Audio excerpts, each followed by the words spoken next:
ಶ್ಲೋಕ 5.11 ಕರ್ಮಯೋಗಿಗಳು ಮತ್ತು ಆತ್ಮಶುದ್ಧಿ. ಶ್ಲೋಕ ಕಾಯೇನ ಮನಸಾ ಬುದ್ಧ್ಯಾ ಕೇವಲೈರಿಂದ್ರಿಯೈರಪಿ ಯೋಗಿನಃ ಕರ್ಮ ಕುರ್ವಂತಿ ಸಂಗಂ ತ್ಯಕ್ತ್ವಾತ್ಮಶುದ್ಧಯೇ 11.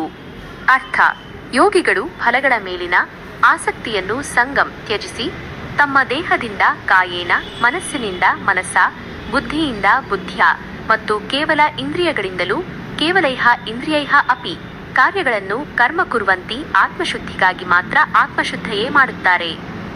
ವಿವರಣೆ: ಈ ಶ್ಲೋಕವು ಕರ್ಮಯೋಗಿಗಳು ಹೇಗೆ ತಮ್ಮ ಕಾರ್ಯಗಳನ್ನು ನಿರ್ವಹಿಸುತ್ತಾರೆ ಮತ್ತು ಅವರ ಅಂತಿಮ ಉದ್ದೇಶವೇನೆಂದು ವಿವರಿಸುತ್ತದೆ. ಇದು ಹಿಂದಿನ ಶ್ಲೋಕದಲ್ಲಿ ಪದ್ಮಪತ್ರಮಿವಾಂಭಸ ಎಂಬ ಉಪಮೆಯನ್ನು ಮತ್ತಷ್ಟು ವಿಸ್ತರಿಸುತ್ತದೆ. ಕೃಷ್ಣನು ಹೇಳುತ್ತಾನೆ, ಯೋಗಿಗಳು ಎಲ್ಲ ಆಸಕ್ತಿ, ಸಂಗ ಅಥವಾ ಫಲದ ಆಸೆಯನ್ನು ತ್ಯಜಿಸಿ ತಮ್ಮ ದೇಹ, ಮನಸ್ಸು, ಬುದ್ಧಿ ಮತ್ತು ಕೇವಲ ಇಂದ್ರಿಯಗಳ ಮೂಲಕ ಕರ್ಮಗಳನ್ನು ಮಾಡುತ್ತಾರೆ. ಭಗವದ್ಗೀತೆಯ ಬಗ್ಗೆ ಮಾಹಿತಿಗಾಗಿ ಈ ಚಾನೆಲ್ಗೆ ಚಂದಾದಾರರಾಗಿ ಸಬ್ಸ್ಕ್ರೈಬ್. ಈ ಎಲ್ಲ ಕಾರ್ಯಗಳನ್ನು ಅವರು ಕೇವಲ ಆತ್ಮಶುದ್ಧಿಯ ಉದ್ದೇಶಕ್ಕಾಗಿ ಮಾಡುತ್ತಾರೆ. ಇಲ್ಲಿ ಪ್ರಮುಖ ಅಂಶಗಳು ಹೀಗಿವೆ: ಸಂಗಂ ತ್ಯಕ್ತ್ವಾ ಕರ್ಮ ಕುರ್ವಂತಿ, ಆಸಕ್ತಿಯನ್ನು ತ್ಯಜಿಸಿ ಕರ್ಮ ಮಾಡುತ್ತಾರೆ. ಇದು ಕರ್ಮಯೋಗದ ಮೂಲಭೂತ ತತ್ವ. ಯೋಗಿಗಳು ಯಾವುದೇ ಕಾರ್ಯವನ್ನು ಮಾಡುವಾಗ ಅದರ ಫಲಿತಾಂಶಗಳ ಮೇಲೆ ಆಸಕ್ತಿ, ಬಯಕೆ ಅಥವಾ ಅವಲಂಬನೆಯನ್ನು ಹೊಂದಿರುವುದಿಲ್ಲ. ಅವರು ಕೇವಲ ತಮ್ಮ ಕರ್ತವ್ಯವನ್ನು ನಿರ್ವಹಿಸುತ್ತಾರೆ. ಕಾಯೇನ ಮನಸ ಬುದ್ಧ್ಯ ಕೇವಲೈರಿಂದ್ರಿಯೈರಪಿ, ದೇಹದಿಂದ, ಮನಸ್ಸಿನಿಂದ, ಬುದ್ಧಿಯಿಂದ ಮತ್ತು ಕೇವಲ ಇಂದ್ರಿಯಗಳಿಂದಲೂ. ಇಲ್ಲಿ ಕೇವಲೈಹ ಇಂದ್ರಿಯೈಹ ಎಂಬುದು ವಿಶೇಷವಾಗಿದೆ. ಇದು ಯೋಗಿಯು ತನ್ನ ಇಂದ್ರಿಯಗಳು, ದೇಹ, ಮನಸ್ಸು ಮತ್ತು ಬುದ್ಧಿಯ ಎಲ್ಲ ಕ್ರಿಯೆಗಳನ್ನು ಕೇವಲ ಉಪಕರಣಗಳಾಗಿ ನೋಡುತ್ತಾನೆ ಎಂಬುದನ್ನು ಸೂಚಿಸುತ್ತದೆ.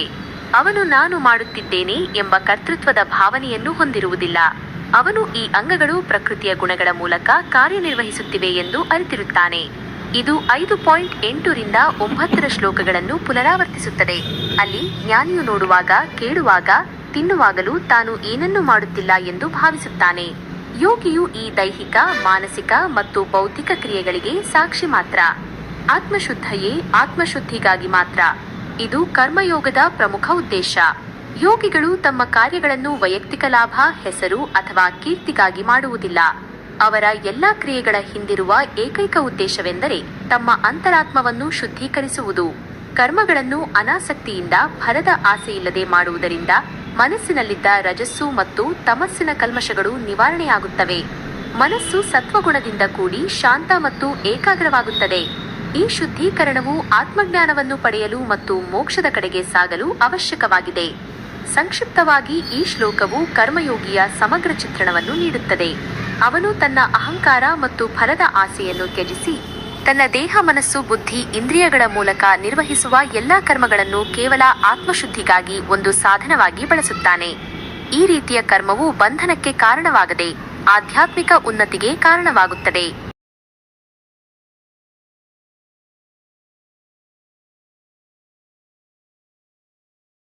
ಶ್ಲೋಕ 5.12 ಕರ್ಮಫಲ ತ್ಯಾಗದ ಫಲ ಮತ್ತು ಆಸಕ್ತಿಯ ಬಂಧನ. ಶ್ಲೋಕ ಯುಕ್ತಃ ಕರ್ಮಫಲಂ ತ್ಯಕ್ತ್ವಾ ಶಾಂತಿಮಾಪ್ನೋತಿ ನೈಷ್ಠಿಕೀಂ, ಅಯುಕ್ತಃ ಕಾಮಕಾರೇಣ ಫಲೇ ಸಕ್ತೋ ನಿಬಧ್ಯತೆ. 12. ಅರ್ಥ: ಕರ್ಮಯೋಗದಲ್ಲಿ ನಿರತನಾದವನು ಯುಕ್ತಃ ಕರ್ಮದ ಫಲವನ್ನು ತ್ಯಜಿಸಿ ಕರ್ಮಫಲಂ ತ್ಯಕ್ತ್ವಾ ಶಾಶ್ವತ ಶಾಂತಿಯನ್ನು, ನೈಷ್ಠಿಕೀಂ ಶಾಂತಿಂ ಪಡೆಯುತ್ತಾನೆ. ಆದರೆ ಯೋಗದಲ್ಲಿಲ್ಲದವನು ಅಯುಕ್ತಃ ಆಸೆಯಿಂದ ಪ್ರೇರಿತನಾಗಿ ಕಾಮಕಾರೇಣ ಫಲಕ್ಕೆ ಅಂಟಿಕೊಂಡಿರುವುದರಿಂದ ಫಲೇ ಸಕ್ತಃ ಬಂಧಿತನಾಗುತ್ತಾನೆ. ನಿಬದ್ಧತೆ. ವಿವರಣೆ: ಈ ಶ್ಲೋಕವು ಕರ್ಮಯೋಗದ ಮಹತ್ವವನ್ನು ಮತ್ತು ಕರ್ಮಫಲ ತ್ಯಾಗದ ಅಂತಿಮ ಪ್ರಯೋಜನವನ್ನು ಮತ್ತೊಮ್ಮೆ ಒತ್ತಿ ಹೇಳುತ್ತದೆ. ಇದು ಕರ್ಮಫಲಕ್ಕೆ ಅಂಟಿಕೊಳ್ಳುವ ಮತ್ತು ಅಂಟಿಕೊಳ್ಳದಿರುವ ಎರಡು ವಿಭಿನ್ನ ಮಾರ್ಗಗಳ ಫಲಿತಾಂಶಗಳನ್ನು ಹೋಲಿಸುತ್ತದೆ. ಕೃಷ್ಣನು ಹೇಳುತ್ತಾನೆ, ಯುಕ್ತಃ ಕರ್ಮಫಲಂ ತ್ಯಕ್ತ್ವಾ ಶಾಂತಿಮಾಪ್ನೋತಿ ನೈಷ್ಠಿಕೀಂ. ಕರ್ಮಯೋಗದಲ್ಲಿ ನಿರತನಾದವನು ಕರ್ಮದ ಫಲವನ್ನು ತ್ಯಜಿಸಿ ಶಾಶ್ವತ ಶಾಂತಿಯನ್ನು ಪಡೆಯುತ್ತಾನೆ. ಇಲ್ಲಿ ಯುಕ್ತಃ ಎಂದರೆ ಕರ್ಮಯೋಗದಲ್ಲಿ ದೃಢವಾಗಿ ಸ್ಥಾಪಿತನಾದವನು, ಅಂದರೆ ಹಿಂದಿನ ಶ್ಲೋಕಗಳಲ್ಲಿ ವಿವರಿಸಿದಂತೆ ಶುದ್ಧ ಮನಸ್ಸು, ನಿಯಂತ್ರಿತ ಇಂದ್ರಿಯಗಳು ಮತ್ತು ಸಮದೃಷ್ಟಿ ಹೊಂದಿರುವವನು. ಅಂತಹ ವ್ಯಕ್ತಿಯು ತನ್ನ ಕಾರ್ಯಗಳ ಫಲಿತಾಂಶಗಳ ಮೇಲಿನ ಆಸಕ್ತಿಯನ್ನು ಕರ್ಮಫಲಂ ತ್ಯಕ್ತ್ವಾ ಸಂಪೂರ್ಣವಾಗಿ ತ್ಯಜಿಸುತ್ತಾನೆ. ಅವನು ತನ್ನ ಕರ್ತವ್ಯವನ್ನು ಯಾವುದೇ ವೈಯಕ್ತಿಕ ಲಾಭದ ನಿರೀಕ್ಷೆಯಿಲ್ಲದೆ ನಿರ್ವಹಿಸುತ್ತಾನೆ. ಈ ಫಲತ್ಯಾಗದ ಪರಿಣಾಮವಾಗಿ ಅವನು ನೈಷ್ಠಿಕೀಂ ಶಾಂತಿಂ ಪಡೆಯುತ್ತಾನೆ. ನೈಷ್ಠಿಕಿ ಎಂದರೆ ಶಾಶ್ವತವಾದ, ಅಚಲವಾದ ಅಥವಾ ಪರಮವಾದ ಶಾಂತಿ. ಇದು ಕೇವಲ ತಾತ್ಕಾಲಿಕ ಮಾನಸಿಕ ನೆಮ್ಮದಿಯಲ್ಲ, ಬದಲಾಗಿ ಆತ್ಮಜ್ಞಾನದಿಂದ ಬರುವ ಆಳವಾದ ಮತ್ತು ಶಾಶ್ವತವಾದ ಆಂತರಿಕ ನೆಮ್ಮದಿ. ಅವನು ಯಾವುದೇ ಬಾಹ್ಯ ಪರಿಸ್ಥಿತಿಯಿಂದ ವಿಚಲಿತನಾಗದೆ ಸದಾ ಶಾಂತನಾಗಿರುತ್ತಾನೆ. ಅಯುಕ್ತಃ ಕಾಮಕಾರೇಣ ಫಲೆ ಸಕ್ತೋ ನಿಬದ್ಧತೆ. ಆದರೆ ಯೋಗದಲ್ಲಿಲ್ಲದವನು ಆಸೆಯಿಂದ ಪ್ರೇರಿತನಾಗಿ ಫಲಕ್ಕೆ ಅಂಟಿಕೊಂಡಿರುವುದರಿಂದ ಬಂಧಿತನಾಗುತ್ತಾನೆ. ಇಲ್ಲಿ ಅಯುಕ್ತಃ ಎಂದರೆ ಕರ್ಮಯೋಗದಲ್ಲಿ ನಿರತನಾಗದವನು, ಅಂದರೆ ಫಲದ ಆಸೆಯನ್ನು ತ್ಯಜಿಸದವನು. ಅಂತಹ ವ್ಯಕ್ತಿಯು ಕಾಮಕಾರೇಣ ಅಂದರೆ ತನ್ನ ವೈಯಕ್ತಿಕ ಆಸೆಗಳು, ಬಯಕೆಗಳು ಮತ್ತು ಸ್ವಾರ್ಥದಿಂದ ಪ್ರೇರಿತನಾಗಿ ಕಾರ್ಯಗಳನ್ನು ಮಾಡುತ್ತಾನೆ. ಅವನ ಪ್ರತಿಯೊಂದು ಕ್ರಿಯೆಯ ಹಿಂದೆಯೂ ಯಾವುದೋ ಒಂದು ಫಲವನ್ನು ಪಡೆಯುವ ಉದ್ದೇಶವಿರುತ್ತದೆ. ಈ ಕಾರಣದಿಂದಾಗಿ ಅವನು ತನ್ನ ಕ್ರಿಯೆಗಳ ಫಲಗಳಿಗೆ ಅಂಟಿಕೊಳ್ಳುತ್ತಾನೆ. ಫಲೇ ಸಕ್ತಃ. ಫಲಿತಾಂಶಗಳು ಅವನ ಮನಸ್ಸಿನ ಮೇಲೆ ಪ್ರಭಾವ ಬೀರುತ್ತವೆ. ಯಶಸ್ಸು ಬಂದಾಗ ಹಿಗ್ಗುತ್ತಾನೆ, ವೈಫಲ್ಯ ಬಂದಾಗ ಕುಗ್ಗುತ್ತಾನೆ. ಈ ಆಸಕ್ತಿ ಮತ್ತು ಅಂಟುವಿಕೆಯಿಂದಾಗಿ ಅವನು ನಿಬದ್ಧತೆ ಅಂದರೆ ಕರ್ಮಬಂಧನಕ್ಕೆ ಒಳಗಾಗುತ್ತಾನೆ. ಅವನ ಕ್ರಿಯೆಗಳು ಪಾಪ ಪುಣ್ಯಗಳನ್ನು ಸೃಷ್ಟಿಸಿ ಅವನನ್ನು ಪುನರ್ಜನ್ಮದ ಚಕ್ರದಲ್ಲಿ ಸಿಲುಕಿಸುತ್ತವೆ. ಈ ಶ್ಲೋಕದ ಮಹತ್ವ. ಕರ್ಮಯೋಗದ ಅಂತಿಮ ಫಲ, ಕರ್ಮಫಲ ತ್ಯಾಗವು ಶಾಶ್ವತ ಶಾಂತಿಗೆ ಹೇಗೆ ದಾರಿ ಮಾಡಿಕೊಡುತ್ತದೆ ಎಂಬುದನ್ನು ಇದು ಸ್ಪಷ್ಟವಾಗಿ ವಿವರಿಸುತ್ತದೆ. ಆಸಕ್ತಿಯ ಅಪಾಯ. ಫಲದ ಮೇಲಿನ ಆಸಕ್ತಿಯು ಹೇಗೆ ಬಂಧನಕ್ಕೆ ಮತ್ತು ದುಃಖಕ್ಕೆ ಕಾರಣವಾಗುತ್ತದೆ ಎಂಬುದನ್ನು ಇದು ಎತ್ತಿ ತೋರಿಸುತ್ತದೆ. ಆಯ್ಕೆಯ ಮಹತ್ವ. ಪ್ರತಿಯೊಬ್ಬ ವ್ಯಕ್ತಿಯು ತನ್ನ ಕರ್ಮಗಳನ್ನು ಹೇಗೆ ನಿರ್ವಹಿಸುತ್ತಾನೆ ಎಂಬುದರ ಮೇಲೆ ಅವನ ಭವಿಷ್ಯ ಮತ್ತು ಮಾನಸಿಕ ಸ್ಥಿತಿ ಅವಲಂಬಿತವಾಗಿರುತ್ತದೆ ಎಂಬುದನ್ನು ಇದು ಸೂಚಿಸುತ್ತದೆ. ಕರ್ಮದ ಸ್ವರೂಪಕ್ಕಿಂತ ಕರ್ಮದ ಹಿಂದಿನ ಮನೋಭಾವವೇ ಮುಖ್ಯ ಎಂಬುದನ್ನು ಇದು ಬೋಧಿಸುತ್ತದೆ. ಆಧ್ಯಾತ್ಮಿಕ ಸ್ವಾತಂತ್ರ್ಯ. ನಿಷ್ಕಾಮ ಕರ್ಮದ ಮೂಲಕ ಮಾತ್ರ ನಿಜವಾದ ಸ್ವಾತಂತ್ರ್ಯ ಮತ್ತು ಶಾಂತಿಯನ್ನು ಪಡೆಯಲು ಸಾಧ್ಯ ಎಂಬುದನ್ನು ಇದು ದೃಢಪಡಿಸುತ್ತದೆ. ಸಂಕ್ಷಿಪ್ತವಾಗಿ 12ನೇ ಶ್ಲೋಕವು ಕರ್ಮಯೋಗದ ಪ್ರಮುಖ ಸಂದೇಶವನ್ನು ಪುನರುಚ್ಚರಿಸುತ್ತದೆ. ಫಲದ ಆಸೆಯನ್ನು ತ್ಯಜಿಸಿ ಕರ್ತವ್ಯಗಳನ್ನು ನಿರ್ವಹಿಸುವವನು ಶಾಶ್ವತ ಶಾಂತಿಯನ್ನು ಪಡೆಯುತ್ತಾನೆ, ಆದರೆ ಫಲಕ್ಕೆ ಅಂಟಿಕೊಳ್ಳುವವನು ಬಂಧನಕ್ಕೆ ಒಳಗಾಗುತ್ತಾನೆ. ಶ್ಲೋಕ 5.13. ದೇಹವೆಂಬ 9 ದ್ವಾರಗಳ ನಗರದಲ್ಲಿ ಮುಕ್ತವಾಸ. ಶ್ಲೋಕ. ಸರ್ವಕರ್ಮಾಣಿ ಮನಸಾ ಸಂನ್ಯಸ್ಯಾಸ್ತೆ ಸುಖಂ ವಶಿ ನವದ್ವಾರೆ ಪುರೇ ದೇಹಿ ನೈವ ಕುರ್ವನ್ನ ಕಾರ್ಯನ್ 13. ಅರ್ಥ. ಸ್ವಯಂ ನಿಯಂತ್ರಿತನಾದ ವಶಿ ದೇಹಿಯು ದೇಹಿ ತನ್ನ ಎಲ್ಲಾ ಕರ್ಮಗಳನ್ನು ಮನಸ್ಸಿನಿಂದ ತ್ಯಜಿಸಿ ಮನಸಾ ಸಂನ್ಯಸ್ಯ 9 ದ್ವಾರಗಳ ನಗರದಲ್ಲಿ ನವದ್ವಾರೆ ಪುರೇ ಸುಖವಾಗಿ ವಾಸಿಸುತ್ತಾನೆ, ತಾನು ಏನನ್ನೂ ಮಾಡುತ್ತಿಲ್ಲ ಮತ್ತು ಏನನ್ನೂ ಮಾಡಿಸುತ್ತಿಲ್ಲ ಎಂಬ ಭಾವದಿಂದ.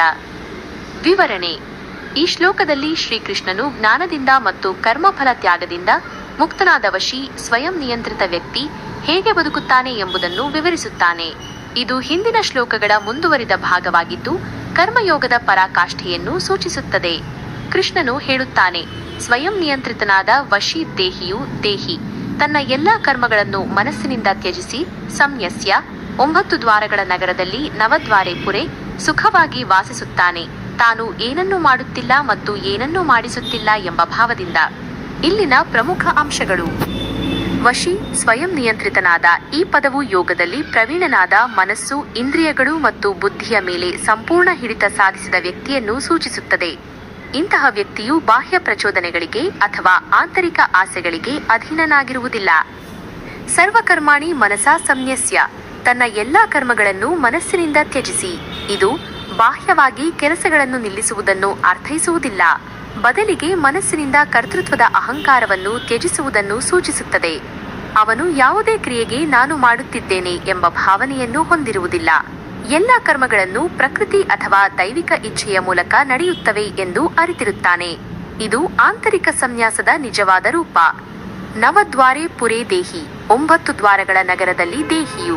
ಇಲ್ಲಿ ದೇಹಿ ಎಂದರೆ ದೇಹದಲ್ಲಿ ನೆಲೆಸಿರುವ ಆತ್ಮ ಅಥವಾ ಜೀವ. ನವದ್ವಾರೆ ಪುರೇ ಎಂದರೆ 9 ದ್ವಾರಗಳನ್ನು ಹೊಂದಿರುವ ನಗರ. ಇದು ಮಾನವ ಶರೀರವನ್ನು ಸೂಚಿಸುತ್ತದೆ. ಮಾನವ ಶರೀರವು 9 ತೆರೆಯುವಿಕೆಗಳನ್ನು ಹೊಂದಿದೆ. 2 ಕಣ್ಣುಗಳು, 2 ಕಿವಿಗಳು, 2 ಮೂಗಿನ ಹೊಳ್ಳೆಗಳು, 1 ಬಾಯಿ ಮತ್ತು ಮಲಮೂತ್ರ ವಿಸರ್ಜನೆಗೆ 2 ದ್ವಾರಗಳು. ಈ 9 ದ್ವಾರಗಳು ಪ್ರಪಂಚದೊಂದಿಗೆ ಸಂಪರ್ಕ ಸಾಧಿಸುವ ಮಾರ್ಗಗಳಾಗಿವೆ. ಈ ಉಪಮೆಯು ದೇಹವು ಕೇವಲ ಆತ್ಮಕ್ಕೆ ಒಂದು ವಸತಿ ಗೃಹದಂತೆ ಎಂಬುದನ್ನು ಸೂಚಿಸುತ್ತದೆ.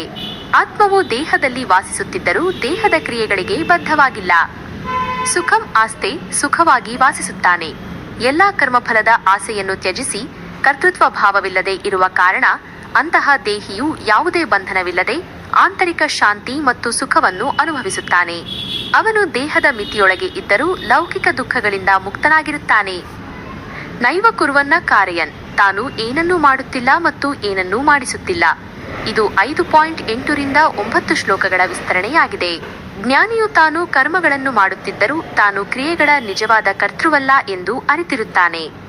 ಅವನು ಸ್ವತಃ ಏನನ್ನೂ ಮಾಡುವುದಿಲ್ಲ ಮತ್ತು ಇತರರಿಂದ ಏನನ್ನೂ ಮಾಡಿಸುವುದಿಲ್ಲ, ಅಂದರೆ ಕರ್ಮದ ನಿಜವಾದ ಕಾರಣನಲ್ಲ.